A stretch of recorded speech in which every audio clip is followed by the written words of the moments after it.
നമസ്കാരം. റാഫ്റ്റോക്ക് ഫുട്ബോളിലേക്ക് എവർക്കും സ്വാഗതം. ലയണൽ മെസ്സി വീണ്ടും പുരസ്കാര നിറവിൽ. MLS ബെസ്റ്റ് 11 ഇടം പിടിച്ചതിന് പിന്നാലെ ഇന്റർ മയാമിയുടെ MVP ആയിട്ട് അദ്ദേഹത്തെ തെരഞ്ഞെടുത്തിരിക്കുന്നു. Inter Miami CF 2024 MVP most valuable player പുരസ്കാരം ഒരിക്കൽ കൂടി അദ്ദേഹത്തിന് ലഭിക്കുന്നു. പോയ വർഷവും അദ്ദേഹത്തിന് തന്നെയാണ് ഇതിൽ ലഭിച്ചത്. അദ്ദേഹം മയാമിയിലേക്ക് ചേക്കേറിയ 2 വർഷവും ഇപ്പോൾ അദ്ദേഹം തന്നെയാണ് ഏറ്റവും മികച്ച താരമായിട്ട് തിരഞ്ഞെടുക്കപ്പെടുന്നത്.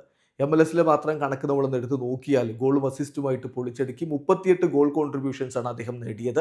21 ഗോളുകളും 17 അസിസ്റ്റുകളും വെറും 22 അപ്പിയറൻസുകളിൽ നിന്നായിരുന്നു MLS ഈ ഒരു പ്രകടനം എന്ന കാര്യം നോക്കുക. ഈ പോക്കിനിടയിൽ അദ്ദേഹം ഇന്റർ മയാമിയുടെ ചരിത്രത്തിലെ ഏറ്റവും വലിയ ഗോൾ വേട്ടക്കാരനായിട്ട് മാറുകയും ചെയ്തിട്ടുണ്ട്. 32 ഗോളുകളാണ് കമ്പാനക്കുള്ളതെങ്കിൽ 33 ഗോളുകളിലേക്ക് അദ്ദേഹം എത്തുകയും ചെയ്തു. ഇനി എല്ലാ കോമ്പറ്റീഷനുകളിലുമായിട്ട് അദ്ദേഹം 23 ഗോളുകളും 19 അസിസ്റ്റുകളുമാണ് 25 അപ്പിയറൻസുകളിൽ നിന്ന് ഈ സീസണിൽ മയാമിക്ക് വേണ്ടി നേടിയിട്ടുള്ളത്. അങ്ങനെ പൊളിച്ചടുക്കിയ പ്രകടനം അദ്ദേഹം നടത്തി എന്നുള്ളത് കൊണ്ട് തന്നെയാണ് അദ്ദേഹത്തിന് MVP പുരസ്കാരം കൊടുക്കുന്നത്. പരിക്ക് വലച്ച ഒരു വർഷമാണ്, എന്നിട്ടും ഈ ഒരു പെർഫോമൻസ് എന്നുള്ളതാണ് ഏറ്റവും ശ്രദ്ധേയമായിട്ടുള്ള കാര്യം.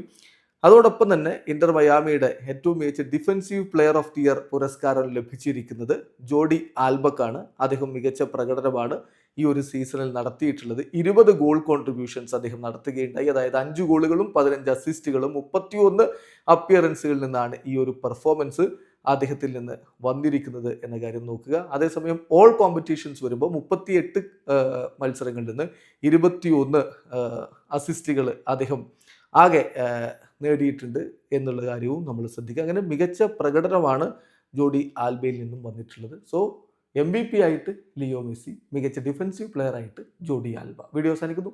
ഫുട്ബോൾ ലോകത്തെ കൂടുതൽ വിശേഷങ്ങളുമായി റാഫ്റ്റോക്സ് വീണ്ടും എത്താം.